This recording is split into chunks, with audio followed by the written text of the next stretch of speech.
Welcome, neighbors, to Hometown Earth, the podcast that brings a down-to-earth approach to all of your sustainability questions.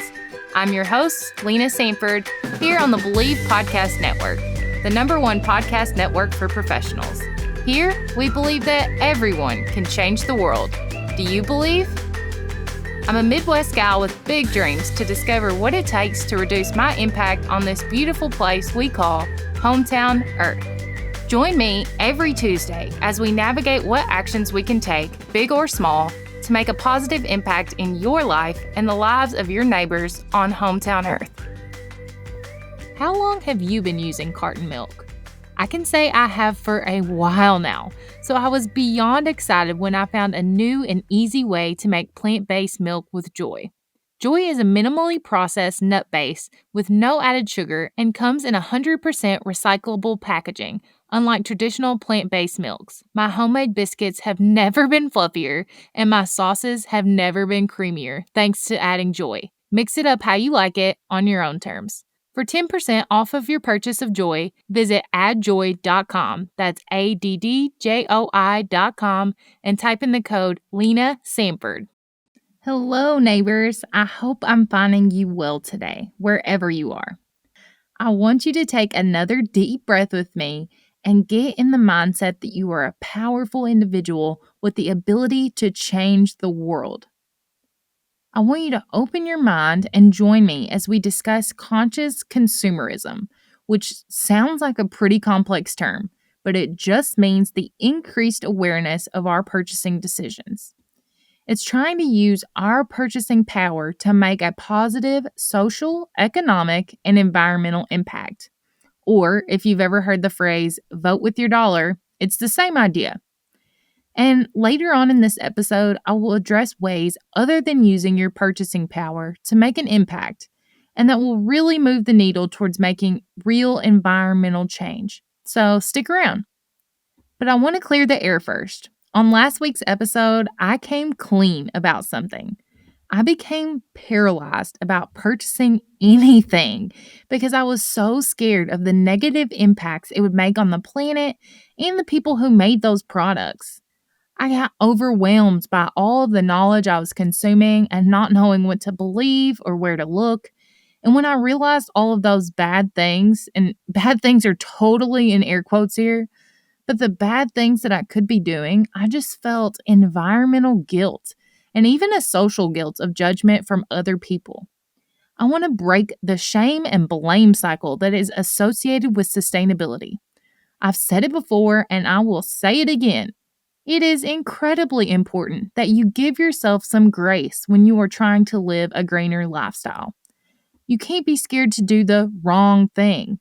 You just have to try and feel pride in whatever actions you are taking to help. You should be able to feel confident in the actions you're taking and the purchases you're making. So, let's talk about buying smart, since the next holiday season is always around the corner. Let's be honest, America is built on consumerism. So every purchase, even if it's a small one, can make an impact on the lives of others and the health of the earth. There are environmental and social effects that can be noted at every level of the supply chain, even if all you bought was a cup of coffee. There are 5 questions you may want to ask yourself before buying to help you feel confident in your decisions and to take the pressure off of making sustainable purchases that can sometimes feel overwhelming. I find these 5 questions really helpful for me to think it through quickly and not feel paralysis or guilt about purchasing decisions. The first question, and the most important towards being a conscious consumer, is to ask yourself, do I really need this? Or does the person I'm buying for really need this? Most of us trade our precious time for money, which means when we spend it with abandon, we have to keep working harder and longer to get ahead. Separating your wants from your needs will not only help you to save money, but help you to save time, since most of us trade our time for money on a daily basis. If you're buying it for yourself, try to think if you already have something that will get the job done. I am almost embarrassed to say how many pairs of black yoga pants I've bought that all look the exact same on me, or how many facial products I've bought that are literally the exact same three that were already in my cabinet. Just stopping to ask yourself that question, even for a second, helps to prevent impulse buys on items. Sometimes, if I'm thinking about buying something and I'm not really sure about it, I will leave the store if I'm considering it. And, if I never think about it again, then I really didn't need it. If I end up thinking about whatever it was for the next few days or even a week, I will reconsider the purchase. If you're buying for yourself or if you're buying eco friendly gifts for others, you can consider making it for yourself. If you're making something yourself, it adds so much sentimental value to an item. If you're not crafty or if you're not interested in making something, another great option is to think if you have the option to thrift the item. I've mentioned before about online marketplaces that make it super easy to see and even post items that you can get secondhand. Your local thrift shops or antique stores may have what you're looking for as well, but just a little bit more character that a new piece wouldn't. There's a full list of DIY and low waste items that you can gift someone or yourself linked in the show notes. Try and think, am I giving this gift just because I feel like I have to? Or does this gift bring joy to the person that I'm giving it to or show them how much I love them? Or are you just spending money on another thing to put in a drawer or a closet somewhere? All right, say you've decided, yes, okay, I think I should buy something. I want to buy something. The second question is, where is the product from? Have you ever looked at the tag in your clothes to see where it was made? The same thing applies to any products you buy. It's a really quick check that may help you to realize the potential impacts of the product. It may clue you into the working conditions of the person who made it. The International Trade Union Confederation says the top countries that are the worst for working people are Bangladesh, Honduras, the Philippines, Brazil, India, Turkey, Colombia, Kazakhstan, Zimbabwe, and Egypt. It can also help you to determine its environmental impact. For instance, if a product is made across the world, it definitely is leaving a larger carbon footprint to ship it to you than something that's made closer to home. Buying locally is always a great option because you can help support your own community and know that it is leaving a smaller footprint just because it took fewer resources to get the product to its end destination. Local businesses also have a higher chance of listening to what you'd actually like to see. I mean, that's not a shocker here. They can tailor their products and services towards what will serve you and the planet better if you just talk to them. That leads into the third question, which is similar, but it asks, who am I buying it from? That may seem silly because you're like, Lena, come on, like, duh, I know the name of the company. Of course I know who I'm buying it from. But this is just digging a hair deeper here. It's a great idea to buy from small businesses in your state or country instead of large corporations. When you buy from a small business, you're making so much more of an impact on that company staying in business than if you bought from a huge corporation. Your purchase could mean putting food on the table for a family that night, which is huge. A lot of people buy from Amazon because it is quick and easy to find products. One tip is to utilize Amazon to find what you're looking for, click on the company who is selling the product you'd like, and then go to their website and buy from them directly. Almost every time I've done this, customer service is so much better, and I get to really learn who I'm buying it from. One of the small businesses I've bought from recently literally thanked us for buying from them instead of going through Amazon. They reached out to make sure that what we bought would actually fit our needs, and we had a contact to reach out to if there were any issues with the product after the fact. That is the impact I'm looking for when I'm buying, that connection to people. Small businesses are usually pretty competitive with pricing too. And if you're purchasing from a company who has these dirt cheap prices, maybe the question isn't, why is this small business more expensive? But how could the alternative company sell those items so cheap? Whether that business is small or not, there are companies out there that are known for being more environmentally and socially responsible than others. One of the biggest tells on if a company is sustainable and ethical is their transparency. You should be able to go onto the company's website and see specific and clear information about where they source their materials, where the products are manufactured, and their practices. There is typically a section on the company's website, usually around the top, around the About Us page, that gives these details.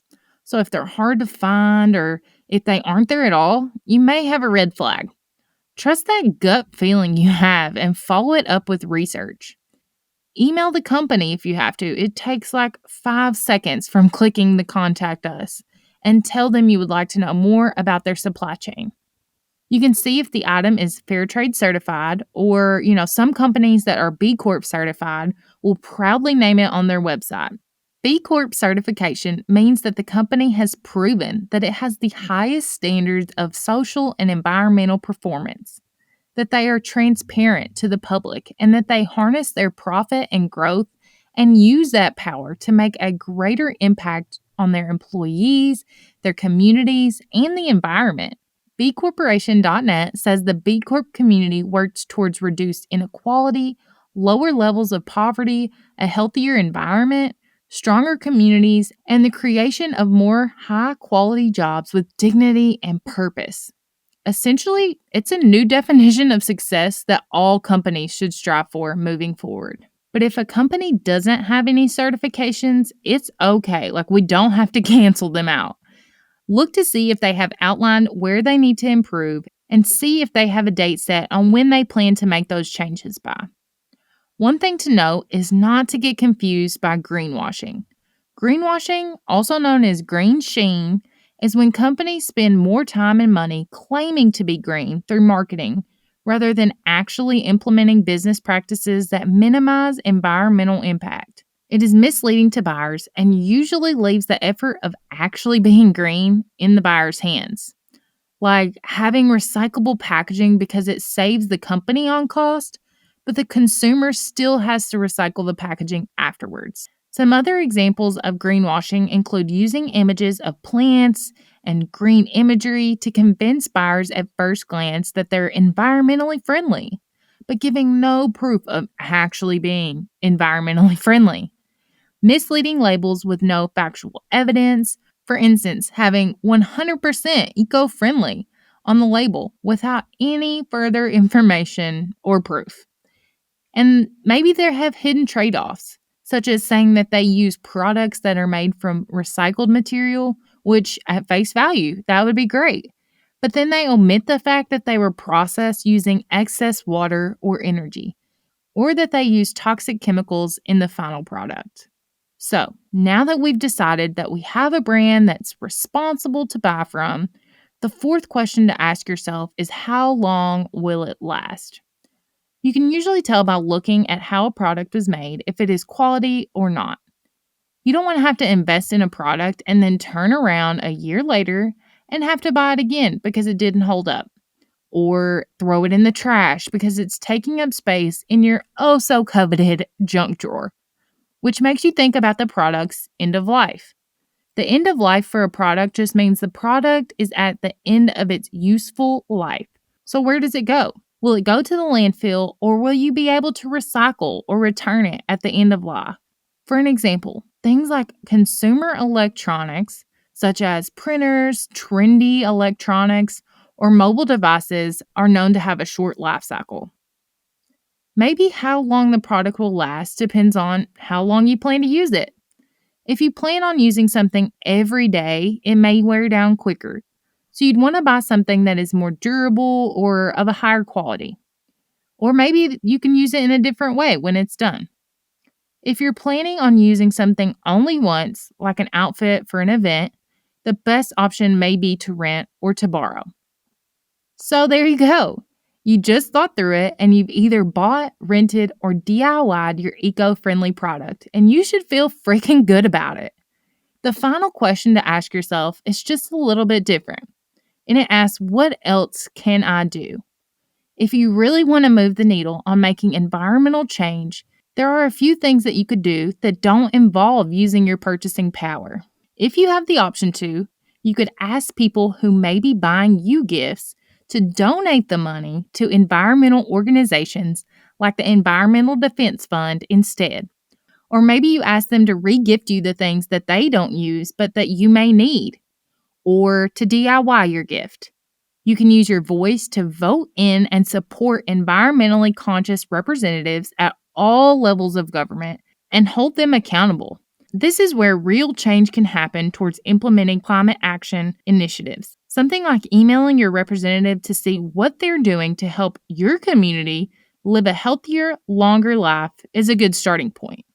You could support youth led climate movements like the Sunrise Movement or Defend Our Future, as children and teens play a huge role in tackling climate change. Support initiatives that help women foster education, family planning, and entrepreneurship. Climate change affects women more adversely than men across many societies. The International Union for Conservation of Nature says that women have proven to be leading the way towards more equitable and sustainable solutions to climate change. Across sectors, women's innovations and expertise have transformed lives and livelihoods and increased climate resilience and overall well-being. So, educating and empowering women can literally save our planet. You could also volunteer at nonprofit organizations like Feeding America, which help to rescue billions of pounds of excess food annually that would otherwise end up in a landfill, and putting it towards people who are in need. Whew, okay. Did you get all of that? I will have everything linked in the show notes for you to reference, but the whole point of this is to empower you to know that you can use your time and your money in ways that can make huge impacts on the planet. And if you get used to thinking through these couple of questions, it will eventually become second nature, saving time, money, and the planet. Now that's a triple win, y'all. Your something to grow on this week is a quote from statistician and economist E.F. Schumacher that reads, "Infinite growth of material consumption in a finite world is an impossibility." Now, this doesn't mean we have to halt all economic growth. That's not what I'm wanting here. But instead of material consumption for our economic growth, we could focus on economic growth through increasing the quality of our goods and efficiency in things like education and health services, public transportation, and industrial processes, which would all help to decrease the large quantities of products that are being consumed and reduce the harm to the environment. The world is designed to convince us that we need materials to buy things to make us happy, but it is costing us more than we realize. Throughout the next week, I ask you to pose these 5 questions to yourself as you are buying, and I bet you will feel good when you answer question number 1, "Do I really need it?" with a humble no. Thanks for joining me, and I'll see you next week.